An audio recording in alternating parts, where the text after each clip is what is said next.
अतिक्रमणाचा मुद्दा ताजा असतानाच आता पुण्याच्या इंदापूरमध्ये छत्रपती शिवाजी महाराजांचे आजोबा वीरश्री सरदार मालोजीराजे भोसले यांच्या गढीवरील आणि रामवेस नाका परिसरातील अतिक्रमण हटवण्यात यावं या मागणीसाठी इंदापूर तहसील कार्यालयासमोर शिवभक्तांनी आमरण उपोषण सुरू केलंय।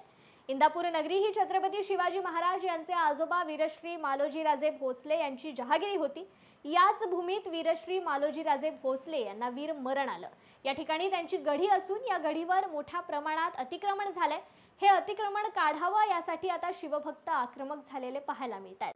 महाराष्ट्राचे आराध्य दैवत छत्रपती शिवाजी महाराज यांचे आजोबा सरदार वीरश्री मालोजीराजे भोसले यांची गढी इंदापूर शहरात आहे आणि ती गढी पूर्ण अतिक्रमण मुक्त करण्यासाठी आम्ही हे आज आमरण उपोषणापासून बसलोय।